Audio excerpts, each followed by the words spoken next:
Hello friends, this is YouTube channel Number Collage for Mathematics.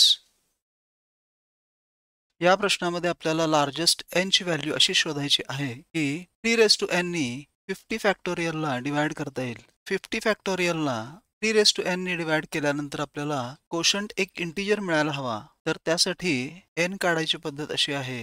Greatest integer function 50 upon या 3 ची एक power plus greatest integer function 50 upon 3 square plus 50 upon 3 cube plus 50 upon 3 raise to 4 plus so on and so forth. Greatest integer function 50 upon 3 plus etc. plus so on and so forth. Greatest integer function 16.6 plus etc. plus so on and so forth. शेवटी n ची value 16 plus 5 plus 1 22. म्हणून correct answer option येईल 2 22. एक छोटं example बघूया. 4 factorial upon 2 raise to n. तर आपल्याला n ची मॅक्सिमम व्हॅल्यू शोधायची आहे. त्यासाठी n होईल 4 upon 2 raised to 1 greatest integer function plus 4 upon 2 square plus 4 upon 2 cube 4 upon 2 2 4 upon 4 1 4 upon 8 0.5 greatest integer function 0 येईल. n येईल 3. तर आपण n बरोबर 3 ठेवल्यानंतर आपल्याला मिळेल 4 फॅक्टोरियल म्हणजे 4 into 3 into 2 upon 2 cube 8 4 2s are 8 आपल्याला मिळेल 3. जो एक इंटिजर आहे त्यामुळे इथं मॅक्सिमम n ची व्हॅल्यू 3 मिळाली. इथं लक्षात ठेवण्यासारखी गोष्ट ही की हा जो बेस आहे 2 आणि इथला 3 हे प्राइम नंबर्स हवेत. हा पॅराबोला दिलाय आणि त्याचा फोकस √10,0 दिलाय. त्याची डायरेक्ट्रिक्स दिली आहे x equals 9 upon √10. Eccentricity e आणि l लेटेस्ट रेक्टम असेल तर आपल्याला सांगितलंय 9 into e² प्लस l ची किंमत काढायला. या हायपरबोलाचा फोकस दिलाय √10,0 जो असतो a, 0. याचाच अर्थ a दिले √10. डायरेक्ट्रिक्स दिली आहे x इक्वल्स 9 अपॉन √10 जी असते plus minus a upon e. e आणि a अपॉन e याचा प्रॉडक्ट घेतला तर √10 into 9 अपॉन √10 √10 कॅन्सल करून 9 मिळेल. इथं e पण कॅन्सल होईल आणि a² मिळेल 9 त्यामुळं a मिळेल 3. आता a √10 असेल तर a² e² 10 होईल. a² आपल्याकडं 9 आहे म्हणून 9 into e² 10 लिहिल्यावर e² मिळेल 10 अपॉन 9. आता आपल्याला माहित आहे e² equals 1 plus b² upon a². आपल्याकडं e² 10 अपॉन 9 आहे इक्वल्स 1 प्लस b². a² आपल्याकडं 9 आहे होईल 9 प्लस b² अपॉन 9. हे 9 कॅन्सल करूया म्हणजे b² मिळेल 1. आता लेटेस्ट रेक्टम l असतो 2b² upon a 2 into 1 upon a आहे 3 सो 2 अपॉन 3 मिळेल. झालं. आता शेवटी 9 into e² प्लस l आपल्याला शोधायचं आहे. 9 into e² आहे 10 अपॉन 9 त्याच्यात l 2 अपॉन 3 ऍड करूया. 9 into 16 अपॉन 9 9 कॅन्सल केल्यावर 16 मिळेल. So 9 into e² plus l मिळेल 16. तेव्हा करेक्ट आन्सर ऑप्शन 3 16. या तिसऱ्या प्रश्नात आपल्याला शोधायचं आहे number of sequences of 10 terms. म्हणजे हे सिक्वेन्सेस 10 टर्म्सने तयार झालेले आहेत आणि त्याच्यामध्ये 0 किंवा 1 और 2 असणार आहे आणि एक्झॅक्टली 5 वेळा 1 असणार आहे आणि एक्झॅक्टली 3 वेळा 2 असणार आहे. तर ही अरेंजमेंट अशा पद्धतीनं असेल. 1 एक्झॅक्टली 5 वेळा घ्यायचा आहे 1 2 3 4 आणि 5. त्याच्यानंतर 2 हा एक्झॅक्टली 3 वेळा घ्यायचा आहे म्हणजे 2 2 आणि 2 आणि उरलेल्या ज्या 2 प्लेसेस आहेत तिथं आपल्याला 0 घ्यायचा आहे. आता याचे नंबर ऑफ सिक्वेन्सेस होतील 10 आकडी नंबर असल्यामुळं 10 फॅक्टोरियल अपॉन हे 1 एक्झॅक्टली 5 वेळा घेतलेत म्हणून अपॉन 5 फॅक्टोरियल हे 2 एक्झॅक्टली 3 वेळा घेतलेत म्हणून इंटू 3 फॅक्टोरियल आणि हे 2 झिरोज उरलेल्या 2 वेळी घेतलेले आहेत म्हणजे into 2 factorial. 10 into 9 into 8 into 7 into 6 upon 3 factorial साठी 6 into 2 फॅक्टोरियल साठी 2. सो हे 6 कॅन्सल होतील 2 1s are 2 4s are आणि हे नंबर ऑफ सिक्वेन्सेस मिळतील 2520. त्यामुळे करेक्ट आन्सर ऑप्शन असेल 3 2520. फंक्शन ट्वाइस डिफरन्शिएबल आहे असं सांगितलंय. केअरफुली ऑब्झर्व केल्यानंतर दिसतंय की डाव्या बाजूला साइन एक्स कॉस वाय आणि उजवीकडं कॉस एक्स साइन वाय आहे. पण डावीकडं F of 2x plus 2y आणि उजवीकडं पण F of 2x plus 2y, तसेच डावीकडं F of 2x minus 2y आणि उजवीकडं F of 2x minus 2y आहे. हे आपण सोयीस्करपणे रिराईट करूया. F of 2x plus 2y into डावीकडचं sine x cos y minus उजवीकडचं cos x sine y equals F of 2x minus 2y into डावीकडचं sine x cos y plus उजवीकडचं cos x sin y f of 2x plus 2y into sin of x minus y हा sin x minus y चा addition formula आहे equals f of 2x minus 2y into sin of x plus y, कारण हा sin x plus y चा addition formula आहे. आता या plus term खाली या प्लस टर्म्स आणि या मायनस टर्म्स खाली या मायनस टर्म्स लिहूया. f of 2x plus 2y upon sin x plus y equals f of 2x minus 2y upon sin x minus y. आता या 2x plus 2y साठी m मानूया म्हणजे x plus y होईल m upon 2. तसेच या 2x minus 2y साठी n मानूया म्हणजे x minus y होईल n upon 2. fm upon sin m upon 2 equals fn upon sin n upon 2. याला कॉन्स्टंट k मानूया म्हणजे fm मिळेल k times sin m upon 2 म्हणजेच fx equals k times sin of x upon 2. f dash x होईल k upon 2 cos x upon 2 आणि f double dash x minus k upon 4 sin x upon 2. Let us put x equals 0 in f dash x. So f dash 0 becomes k upon 2 cos of 0 upon 2 cos 0, which is k upon 2, but f dash 0 is given to be half, so k upon 2 equals half gives k equals 1. F double dash of x becomes minus 1 upon 4 sin of x upon 2. We have to find the value of 24 times f double dash 5 pi by 3. 24 times f double dash 5 pi by 3 will be 24 into minus 1 upon 4 sin of 5 pi by 6 minus 6 sin of pi minus pi by 6 minus 6 sin of pi by 6 minus 6 into half. So the required value will be minus 3. Hence the correct answer option is 2 minus 3. या 7व्या प्रश्नामध्ये theta belongs to closed interval minus 2 pi to 2 पाय. आपल्याला number of solutions शोधायचे आहेत. त्यासाठी आपल्याला हे कॉस थीटा मधलं क्वाड्रॅटिक इक्वेशन दिलंय ते सोडवूया. इथं आपण हे ब्रॅकेट ओपन केलंय 2 cos theta into root 2 cos theta plus 1 minus root 3 into root 2 cos theta plus 1 equals 0. Root 2 cos theta plus 1 equals 0 आणि 2 cos theta minus root 3 equals 0.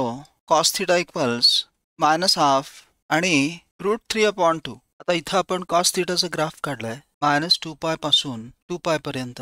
तसंच y इक्वल्स रूट 3 अपॉन 2 ही line आणि y equals minus half ही line.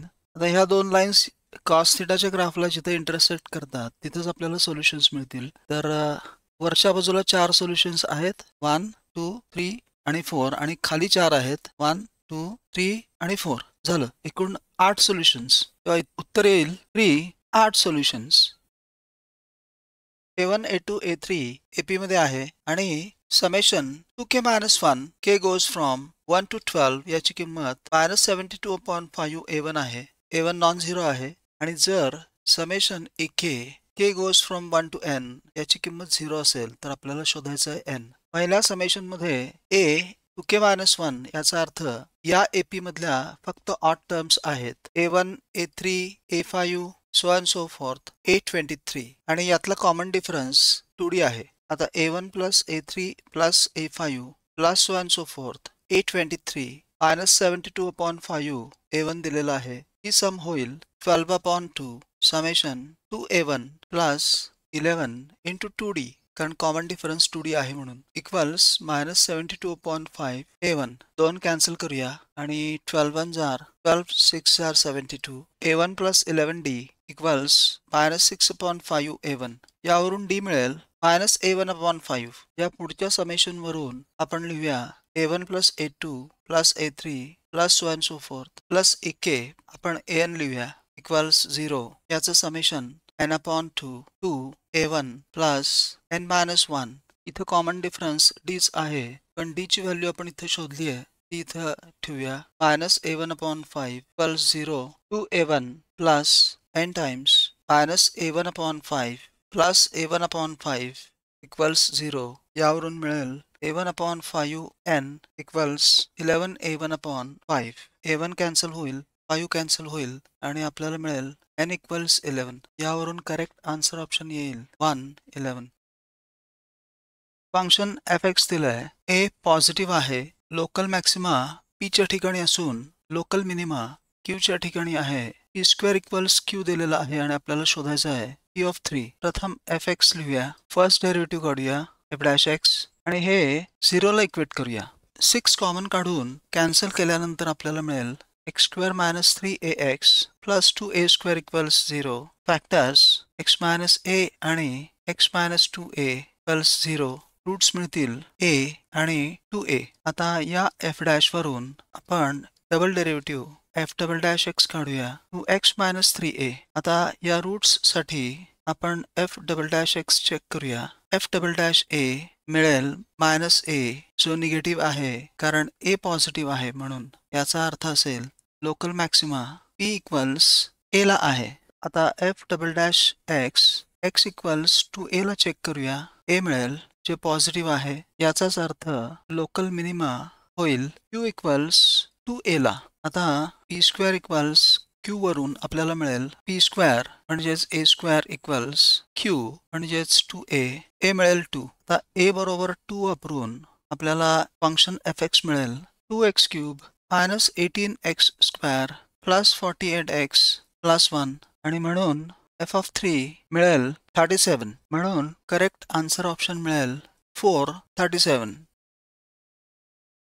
इथे z हा complex number आहे आणि mod z 1 आहे. 2 plus k² z upon k plus z बार हे kz दिलंय. हे हा रिअल नंबर आहे आणि k प्लस ik² या पॉइंटचं त्या सर्कल पासून मॅक्सिमम डिस्टन्स आपल्याला शोधायचं आहे. समजा हा पॉइंट P आहे. k प्लस ik² हे सर्कल आहे mod z - 1 plus 2i equals 1. या सर्कलच्या इक्वेशन वरून आपल्या असं लक्षात येतंय की या सर्कलचा सेंटर C हा 1,2 आहे आणि या सर्कलची रेडियस 1 आहे. आता आपल्याला जे इथं दिलंय त्यावरून आपण k ची किंमत शोधूया.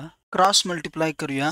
दोन्ही बाजूला k² z कॅन्सल होईल आणि मिळेल 2 इक्वल्स k इंटू z बार 1 असेल म्हणजेच k असेल 2. आता k इक्वल्स 2 असेल तर हा पॉइंट होईल 2 प्लस 4i. आपल्याला मॅक्सिमम डिस्टन्स काढायचा आहे या पॉइंट P पासून या सर्कलचं म्हणजेच हा एक्स्ट्रीम पॉइंट Q पासून P पर्यंतचं अंतर. तर हे असेल मॅक्सिमम डिस्टन्स PQ असेल ही radius 1 plus distance CP 1 plus square root 2 - 1 1 square plus 4 - 2 2 square म्हणजेच √5 plus 1. So correct answer option येईल 1 √5 प्लस 1.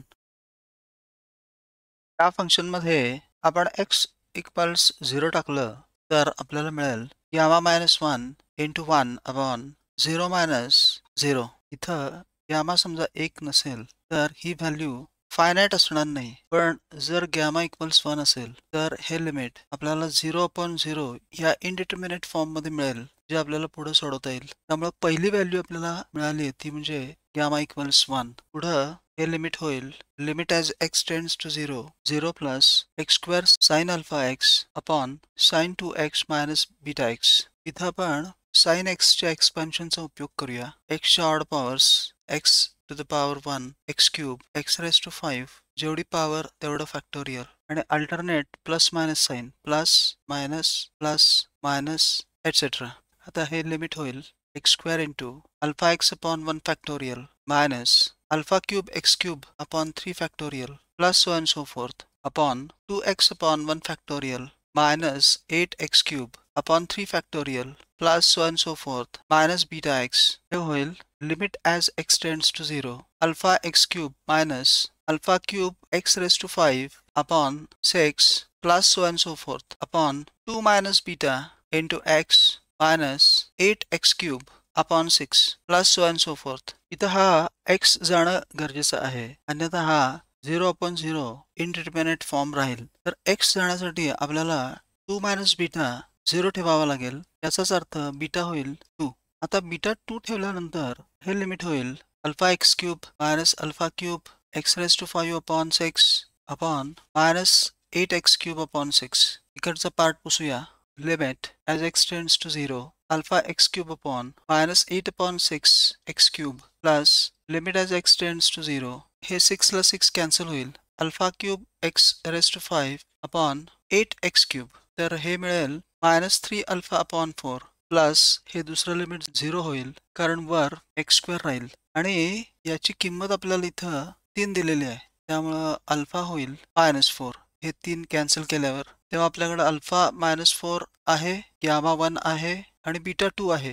तेव्हा alpha plus 2 beta plus gamma होईल -4 + 4 + 1 1. तेव्हा करेक्ट आन्सर ऑप्शन असेल, पण इथं आन्सर ऑप्शन चुकला आहे, हा 1 हवा. So correct answer 4 1. हा क्वेश्चन खूपच सोपा आहे, त्यामुळे आपण डिटेल्समध्ये जाऊया नको. सिस्टम ऑफ इक्वेशन्स दिली आहे. या सिस्टम ऑफ इक्वेशन्सला इन्फिनिटली मेनी सोल्युशन्स आहेत आणि आपल्याला 22 बीटा मायनस 9 अल्फाची किंमत काढायची आहे. आता जेव्हा इन्फिनिटली मेनी सोल्युशन्स असतात तेव्हा डिटर्मिनंट डेल्टा 0 असतो, म्हणून determinant d21 1 alpha 2 beta -1 1 equals 0. हा सोडवल्यावर आपल्याला मिळेल 3 alpha plus 4 beta minus alpha beta plus 3 equals 0. ह्याला आपण 1 म्हणूया. तसेच इन्फिनिटली मेनी सोल्युशन्सला डिटर्मिनंट डेल्टा z सुद्धा 0 असतो, म्हणजेच डिटर्मिनंट 3 to 1 1 अल्फा 2 आणि जो z चा कॉलम आहे तिथं आपण कॉन्स्टंट टर्म्स लिहिणार आहोत, म्हणजेच 3 - 3 4 इक्वल्स 0. हे इव्हॅल्युएट केल्यावर आपल्याला मिळेल अल्फा इक्वल्स -19/9. आता ही अल्फाची किंमत आपण या रिलेशन 1 मध्ये वापरूया. 3 into -19/9 plus 4 beta minus -19/9 into beta plus 3 equals 0.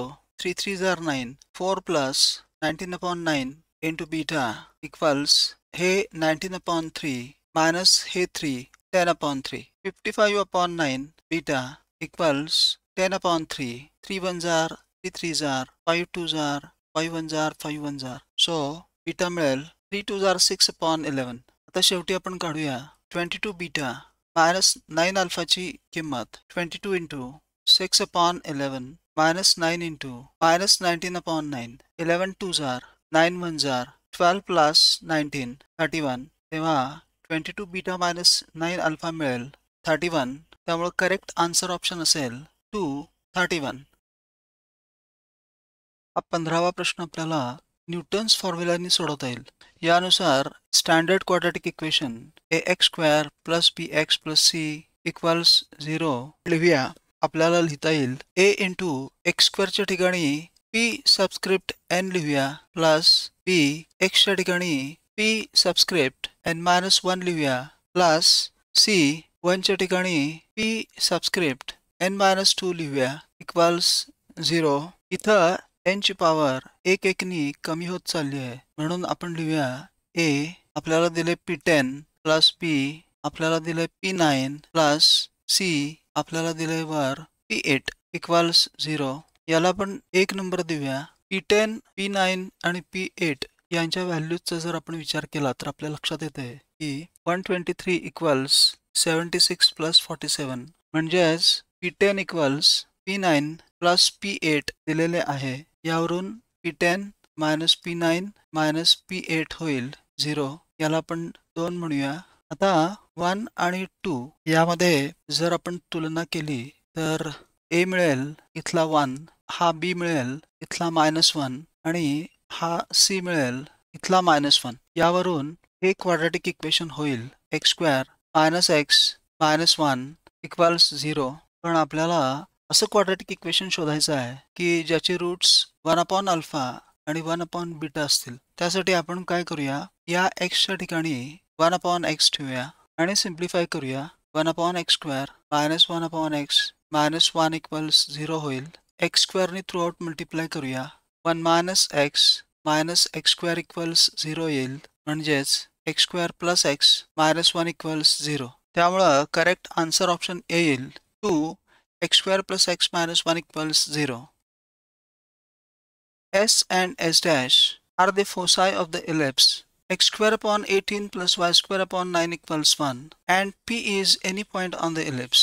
We have to calculate sum of minimum value of SP into S dash P and maximum value of SP into S dash P.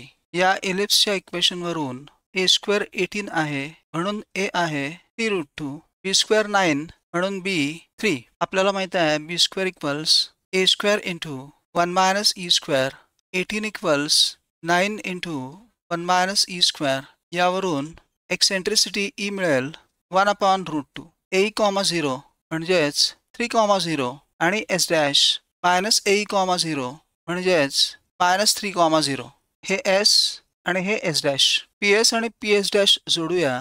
इलिप्सच्या एक महत्त्वाच्या प्रॉपर्टीनुसार SP plus S dash P equals 2a म्हणजेच major axis 2 into 3 root 2 6 root 2. आता arithmetic mean आणि geometric mean प्रॉपर्टीनुसार SP आणि S dash P चा mean SP plus S dash P upon 2 हा greater than or equal to त्यांचा geometric mean SP into S dash P असतो 6 root 2 upon 2 greater than or equal to SP into S dash P म्हणजेच SP into S dash P मिळेल less than or equal to 18. याचाच अर्थ maximum of SP into S dash P असेल 18. आपल्याला माहित आहे SP into S dash P ची minimum value तेव्हा असते ज्या वेळेला हा P पॉइंट मेजर ॲक्सिसच्या एक्स्ट्रीम राईटला असतो. म्हणजे इथं पॉइंट P आणि P चे कोऑर्डिनेट्स होतील a,0 म्हणजेच 3 रूट 2, 0. आता SP आणि S dash P च्या ॲक्च्युअल लेंथ काढणं सोपं आहे. SP असेल square root of 3 root 2 minus 3 whole square आणि S dash P square root of 3 root 2 plus 3 whole square. आता minimum SP into S dash P मिळेल 3 root 2 minus 3 into 3 root 2 plus 3 18 minus 9 9.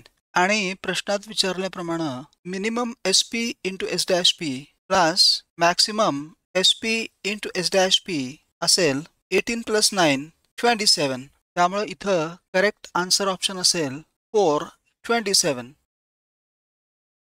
Vertices Q and R of triangle PQR lie on this line. He line हा triangle हा point Q हा R. QR equals 5 म्हणजे ही length 5 आहे.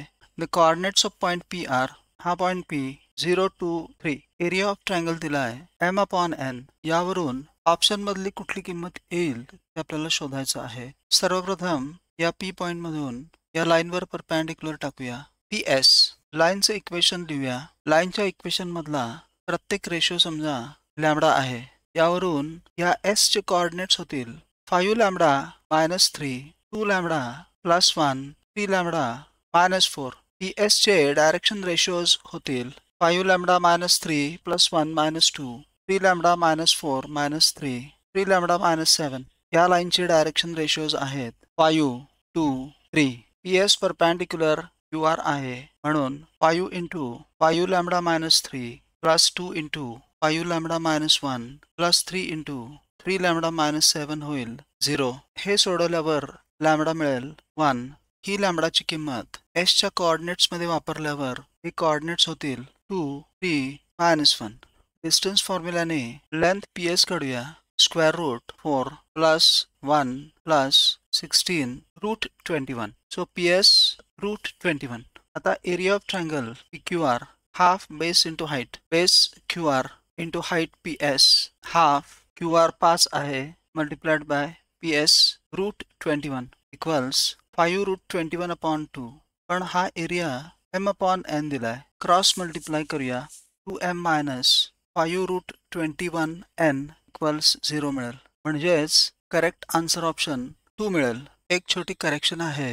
हे 5 lambda नसून 2 lambda आहे. इथे सुद्धा 5 लॅम्बडा नसून 2 लॅम्बडा आहे. A, B, C, D is a tetrahedron such that edges AB, AC and AD are mutually perpendicular. Here, they are mutually perpendicular.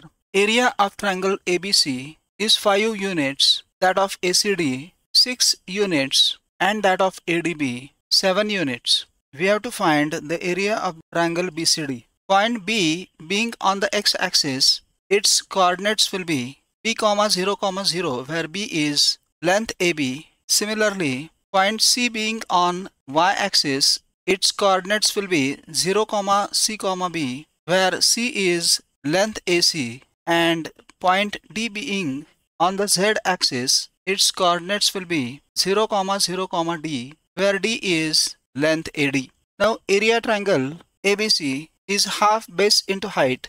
Half base is B and height C. It is given to be 5. So we get B into C equals 10. We name this 1. Similarly, area triangle ACD is half into C into D, which is given to be 6. So C into D becomes 12. We name this 2. And area triangle ADB will be half into B into D, which is given 7. So B into D will be 14. We name this 3. We have to find area triangle BCD, which in the vector form will be half mod BC bar cross BD bar. We have BC bar equals C bar minus B bar minus BI cap plus CJ cap, and BD bar is D bar minus B bar minus BI cap plus DK cap. This will be half determinant I cap J cap K cap minus B C 0 minus B 0 D. After evaluating, half times C into D I cap plus B into D J cap plus B into C K cap, half into, using the values in 1, 2 and 3, 12 I cap plus 14 J cap plus 10 K cap. For area triangle BCD, this will be mod, that will be half square root 12 square 144 plus 14 square 196 plus 10 square 100, half square root 440, square root of 440 upon 4,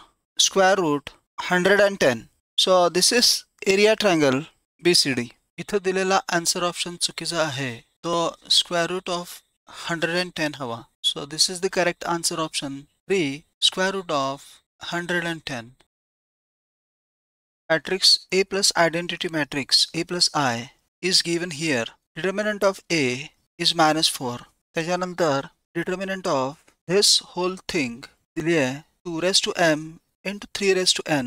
m आणि n हे 0 to 20 या set मधले आहेत. तर आपल्याला शोधायचं आहे m plus n. A plus I हा मॅट्रिक्स दिला आहे. त्यावरून पहिली गोष्ट आपण करूया, A मिळवूया. A होईल दिलेला मॅट्रिक्स मायनस आयडेंटिटी मॅट्रिक्स, त्याच ऑर्डरचा आपल्याला मिळेल मॅट्रिक्स 0A1 2 0 0 आणि A11. मॅट्रिक्स A चा डिटर्मिनंट इव्हॅल्युएट करूया.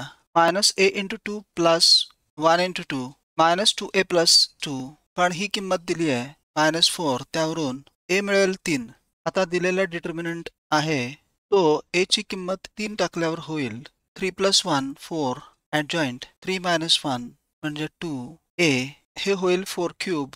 डिटर्मिनंट adjoint 2A पुढं 4 cube into determinant of 2A to power 3 minus 1 64. Determinant 2A square 64 into 2 cube, कारण मॅट्रिक्स A ची ऑर्डर 3 आहे त्याचा square into determinant of A चा square 64 म्हणजेच 2 raised to 6 into 2 raised to 6 into determinant of A ची किंमत -4 दिली आहे त्याचा square 2 to power 12 into 2 to power 4 2 to the power 16. पण ह्याची किंमत इथं 2 power m into 3 power n दिलेला आहे. तेव्हा इथं पुढं 3 ची पॉवर 0 लिहूया. कंपॅरिझन केल्यावर आपल्याला मिळेल m equals 16 आणि n इक्वल्स 0 म्हणून m प्लस n मिळेल 16. तेव्हा करेक्ट आन्सर ऑप्शन असेल 4, 16. y² इक्वल्स 4x हा पॅराबोला आहे. हा पॅराबोला त्याची फोकल कॉर्ड PQ आहे. हा पॉइंट P आणि हा Q. ही फोकल कॉर्ड पॉझिटिव्ह x ॲक्सिसला 60 डिग्रीचा अँगल करते. हा अँगल 60 डिग्री आहे. PS डायमीटरचं एक सर्कल काढलंय जिथं हा फोकस आहे S. त्याचे कोऑर्डिनेट्स a,0 असतात, पण इथं a1 आहे त्यामुळे 1,0 आणि हे सर्कल y ॲक्सिसला टच करतंय 0, अल्फा मध्ये. म्हणजे हा पॉइंट 0, अल्फा आहे आणि यावरून आपल्याला 5 अल्फा स्क्वेअरची किंमत काढायची आहे. पॅराबोलाचं इक्वेशन y² इक्वल्स 4x दिलेलं आहे, त्यामुळं इथं a ची किंमत 1 आहे. म्हणूनच या फोकस S ची कोऑर्डिनेट्स 1, 0 आहेत. आता PQ ही फोकल कॉर्ड असल्यामुळं P चे कोऑर्डिनेट्स होतील 80², 280, पण a1 असल्यामुळं t² 2t आणि Q चे कोऑर्डिनेट्स असतात a/t², -2a/t म्हणजेच 1/t², -2/t. डायमीटर PS हा पॉझिटिव्ह x ॲक्सिसला 60 डिग्रीचा अँगल करतो. PS चा स्लोप लिहूया.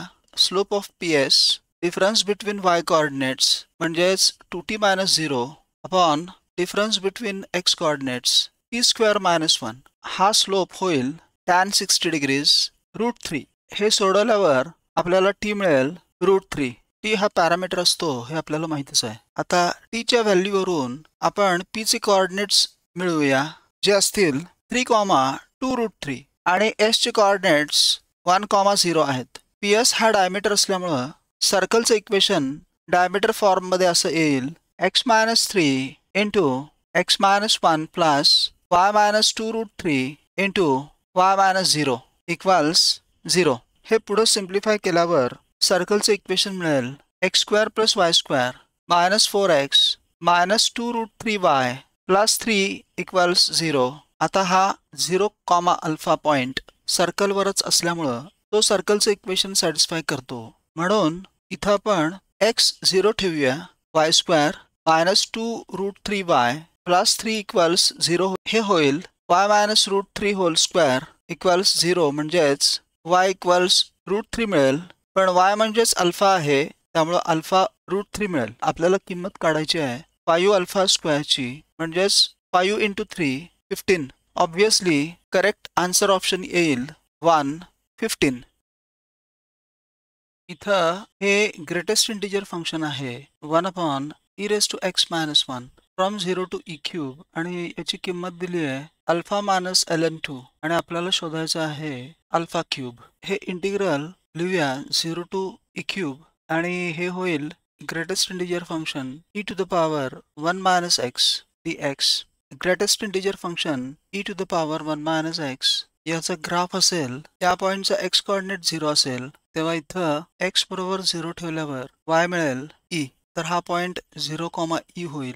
e ची व्हॅल्यू 2.72 असते, आपण इथं 2.7 लिहूया. आता ग्रेटेस्ट इंटिजर फंक्शन असल्यामुळं आपल्याला फक्त इंटिजर्स कन्सिडर करावे लागतील. दुसरा इंटिजर आपण इथं y इक्वल्स 2 धरूया, तेव्हा y 2 असताना हे होईल 2 इक्वल्स e⁻1 - x 1 - x होईल ln2 म्हणजेच x 1 - ln2. y इक्वल्स 2 ला करस्पॉन्डिंग x इथं असेल जो आहे 1 - ln2. त्यानंतर y 1 असताना 1 इक्वल्स e⁻1 - x मिळेल. त्यावरून 1 - x होईल ln1 म्हणजे 0 आणि x मिळेल 1. सो y इक्वल्स 1 ला इथं करस्पॉन्डिंग x ची व्हॅल्यू काढण्यासाठी प्रथम ग्राफवर जाऊया, नंतर x ॲक्सिसवर मिळेल 1.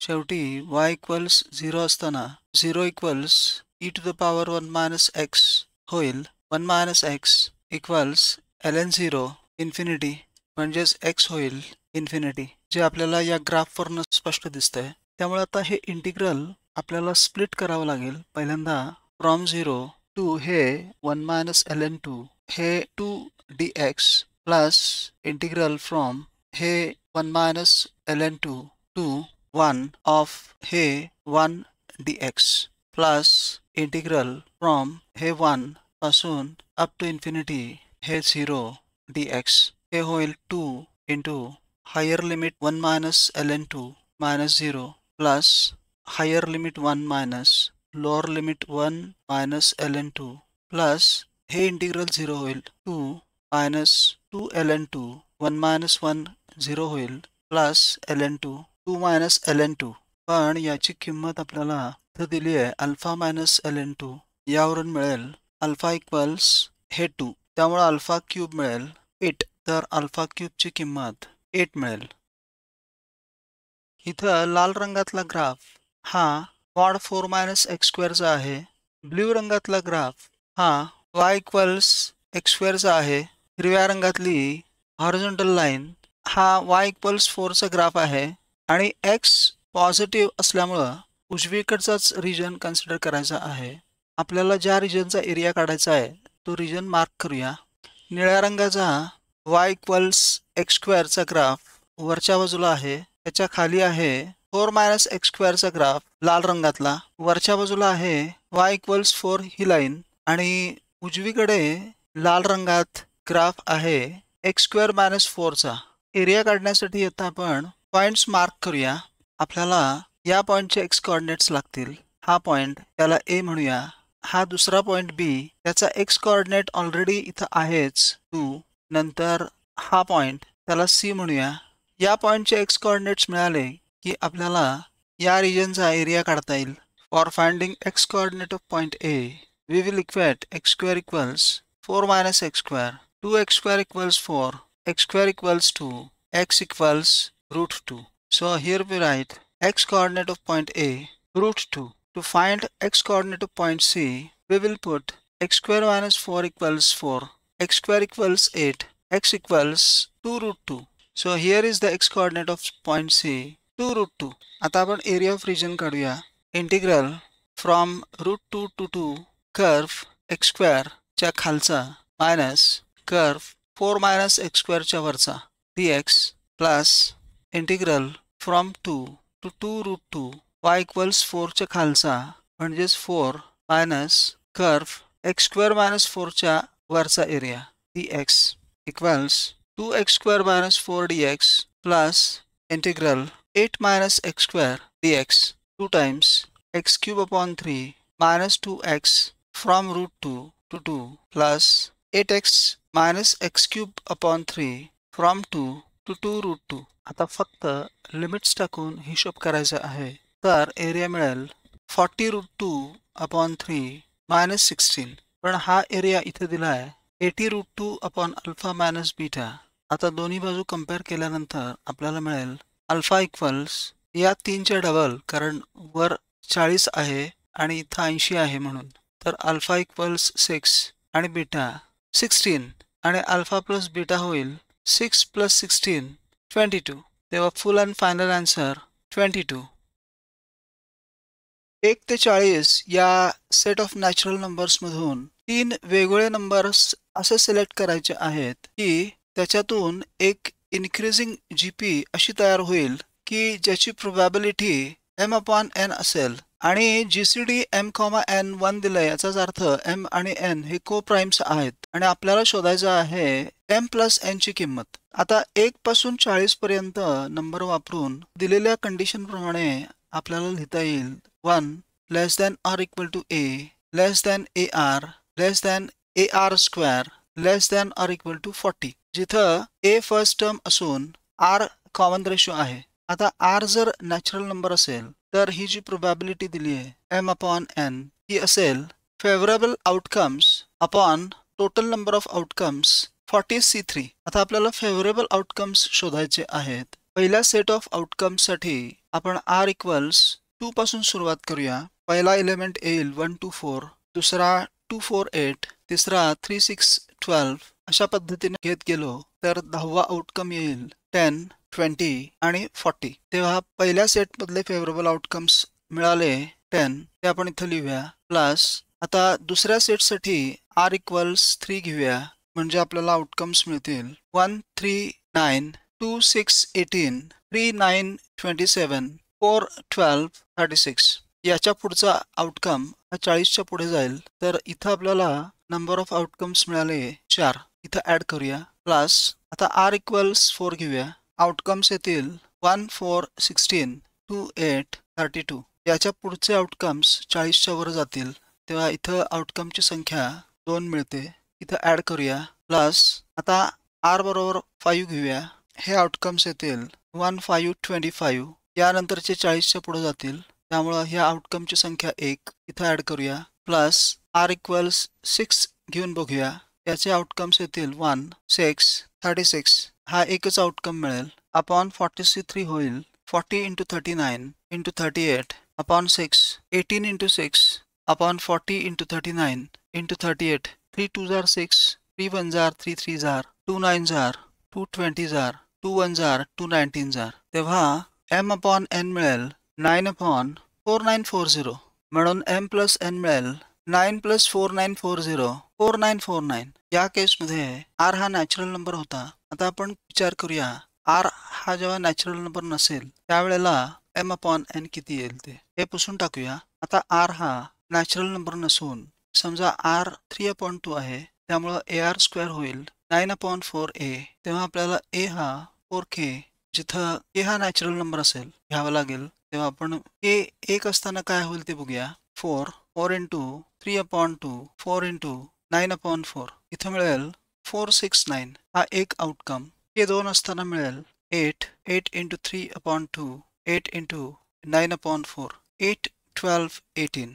याच पद्धतीने हे 3 असताना मिळेल 12 18 27 आणि k4 असताना 16 24 36. हे टोटल झाले 4 आउटकम्स. इथे लिहूया m upon n equals favourable outcomes मध्ये 4 आणि total number of outcomes 40c3.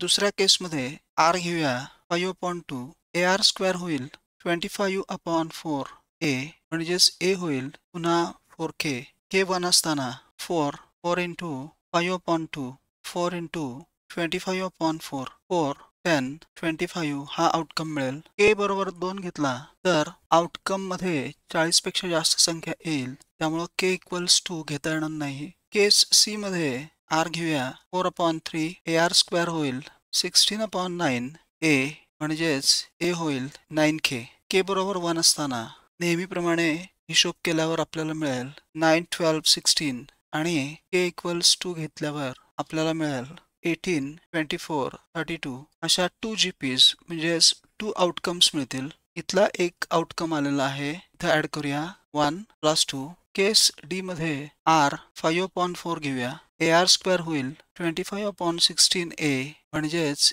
a होईल 16k. k बरोबर 1 असताना हिशोब केल्यावर आपल्याला 16 20 25 हा एकच आउटकम मिळेल. शेवटी केस e मध्ये r बरोबर 6/5 घेऊया.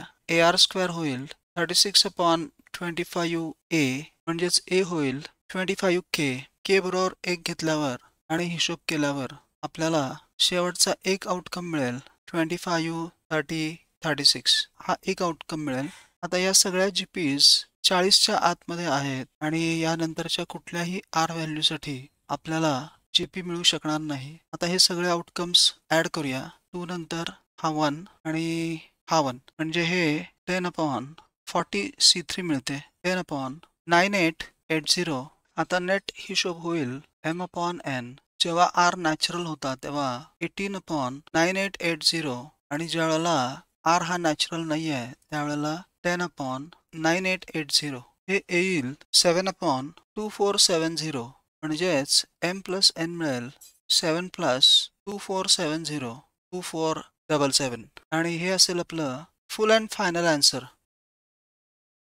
हा प्रश्न सोडवायची दुसरी एक पद्धत पण बघूया. 1 ते 40 मधले वेगवेगळे नंबर्स घेऊन आपल्याला इन्क्रीजिंग GP तयार करायची आहे. सिलेक्ट केलेल्या नंबरची प्रोबॅबिलिटी आपल्याला m अपॉन n अशी दिलेली आहे. तर यावरून आपल्याला m + n शोधायचं आहे. 1 पासून 40 पर्यंतचे वेगवेगळे नंबर आपल्याला सिलेक्ट करायचे आहेत आणि त्यापासून a ar ar² या टाईपची इन्क्रीजिंग GP तयार करायची आहे. तर असे 3 नंबर सिलेक्ट करायची प्रोबॅबिलिटी असणार आहे number of favourable outcomes upon total number of outcomes 40c3. Select केलेले 3 नंबर्स वेगळे असायला हवेत, त्यामुळं R 1 असणार नाही. कारण R 1 असेल तर तिन्ही नंबर सारखेच येतील, त्यामुळे आपल्याला R ची सुरुवात 2 पासून करायला लागेल. तर त्यासाठी आपल्याला पॉसिबल A च्या व्हॅल्यूज शोधायला लागतील, म्हणजेच फर्स्ट टर्मच्या. त्या असतील 40/2 स्क्वेअर. कारण तिसऱ्या टर्म मध्ये R स्क्वेअर आहे, तर हे होतील 40/4 म्हणजेच 10. 1 पासून 10 पर्यंत. आता ही 10 सिलेक्शन्स कुठली असतील तर 1 to 4, 2, 4, 8, 3, 6, 12 इत्यादी, आणि शेवटचे 10, 20, 40. तर फेवरेबल आउटकम मध्ये पहिल्या केससाठी आपल्याला 10 एलिमेंट्स मिळाले. R जेव्हा 3 असेल तेव्हा पॉसिबल A च्या व्हॅल्यूज येतील 40/3 स्क्वेअर, आणि हे आपल्याला ग्रेटेस्ट इंटिजर फंक्शन घ्यावं लागेल, कारण आपल्याला फक्त इंटिजर्स हवेत. 40/3 स्क्वेअर, 40/9 म्हणजेच 4. हे 4 प्रकारचं सिलेक्शन असेल. 136, 26, 18, 39, 27 आणि 4, 12, 36. फेवरेबल आउटकम मध्ये हे 4 ऍड करूया. आता R बरोबर 4 असताना पॉसिबल A च्या व्हॅल्यूज येतील 40/4 स्क्वेअर 16, आणि त्याचा GIF ग्रेटेस्ट इंटिजर फंक्शन 2 येईल, आणि हे 2 फेवरेबल आउटकम्स असतील 1, 4, 16 आणि 2, 8, 32. हे 2 ऍड करूया. R बरोबर 5 असताना पॉसिबल A ची संख्या 40/5 स्क्वेअर म्हणजे 25 चा GIF 1 येईल, आणि हा आउटकम असेल 1, 5, 25. हा 1 इथं ऍड करूया.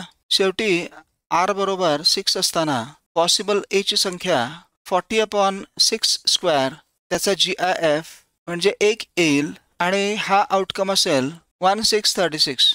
हा 1 इथं ऍड करूया. अपॉन 40 C3, 18/40 × 39 × 38 अपॉन 3 फॅक्टोरियल म्हणजे 6. हा आपण वर लिहूया. 3 2s are 6, 3 1s are 3 3s are 2 1s are 2 19s are 38, 2 9s are 2 20s are 40. 9/4940. पण ही व्हॅल्यू दिली आहे m/n, तेव्हा m + n होईल 9 + 4940 4949. Two circles pass through the point -9, 4, and they touch the lines x + y = 3 and x - y = 3. These two lines, we have to find the absolute difference between the squares of the radii. Let center of the circle be at a, 0, and since that circle touches the line x - y = 3, its radius will be mod a - 0 - 3 upon square root of 1 square plus 1 square, mod a - 3 upon √2. Now by center radius form, equation of circle will be x - a whole square plus y - 0 whole square equals r square. Since the circles pass through point -9, 4, the equation becomes -9 - a whole square plus 4 square equals a - 3 upon √2 whole square. This will be 2 times 81 plus a square plus 16 equals a square - 6a plus 9. This will be 2a square equals 0. That gives quadratic equation a square plus 42a plus 185 equals 0, giving us the roots a equals -37 and -5. So the centers become -37, 0 and -5, 0. Now radius r1 mod -37 - 0 - 3 upon √2 equals 40/√2, 20√2. R2 is mod -5 - 0 - 3 upon √2, 8/√2, 4√2.